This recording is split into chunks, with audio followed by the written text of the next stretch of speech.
Hi, friends. This is Steve at New Compass Crypto. Thank you for joining us. Today, we're going to talk about what we mean every day in the daily coordinates, those of you who are members of New Compass Crypto, when we say, hey, this is what the Dow is doing, this is what the NASDAQ is doing, and this is what the S&P 500 is doing, because they all mean slightly different things.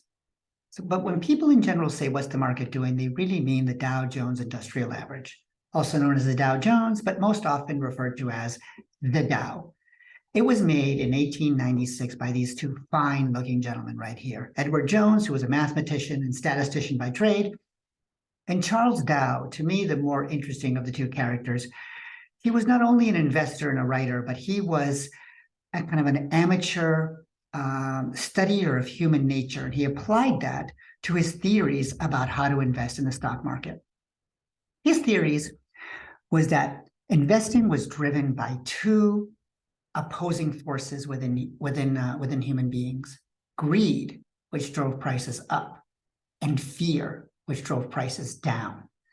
The cycle began with disdain. I'm not going to get into the market. I'm not going to buy any Bitcoin.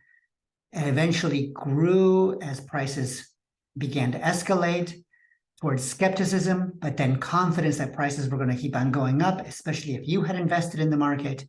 It reached its apex when conviction and enthusiasm were married and you were absolutely sure prices were not going to come back down. But even in that moment, the balance between greed and fear began to tip. Fear took over for some investors, causing prices to dip. Then you hung on to some hope that maybe prices would recover, but eventually, as prices continued to fall, you would fall into apprehension, fear, and shock, and finally surrender and disgust. Dow believed that this applied to any asset, any one investor, and any group of investors. He also believed that it would happen over a period of many years and in short cycles, both long and term and short. Today, the Dow is made up of 30 companies. That's it, 30 companies. But even if you took 30 companies and you put them all in a basket and they all were equal, you should end up with each company being worth roughly 3.33% of the Dow. It's not. United Healthcare is worth or weighted 10.85% of the Dow. Goldman Sachs is almost 7%. Home Depot is over 6%. Microsoft, McDonald's, they're in the 5s.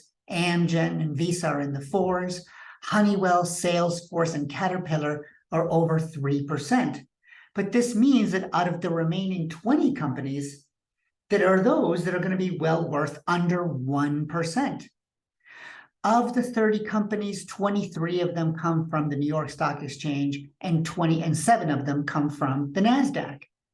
In the top 10, only Microsoft, Amgen, and Honeywell are from the NASDAQ.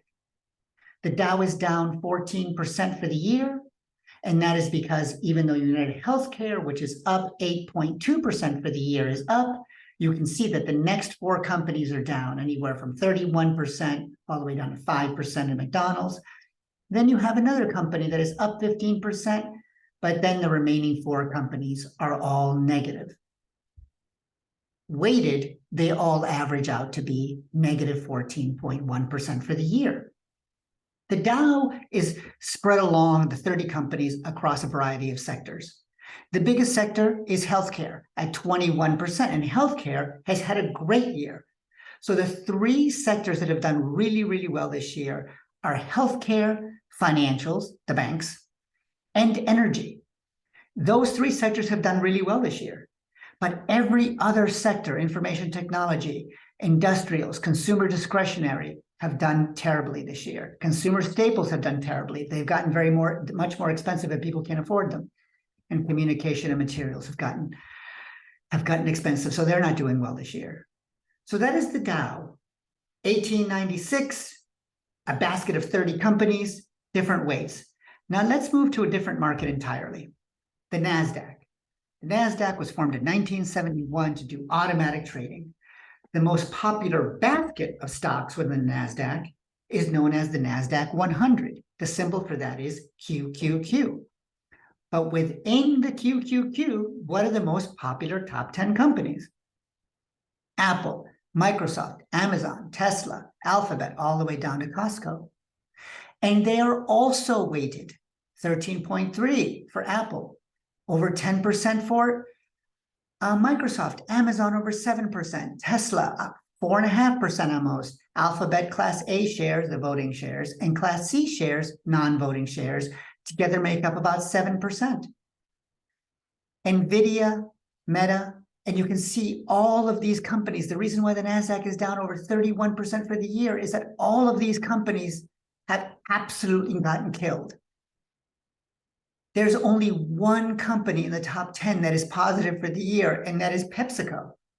Everything else is down and down huge. 18% for Apple, 30% for Amazon, 48% for Tesla this year is down.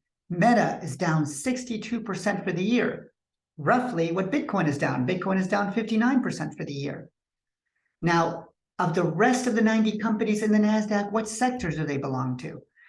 As you can see, it is tech companies that are incredibly dominant within the NASDAQ 100. The top 6 by market cap alone, Apple, Microsoft, Amazon, Alphabet, Facebook, and Tesla, 49% of the market cap of the NASDAQ 100.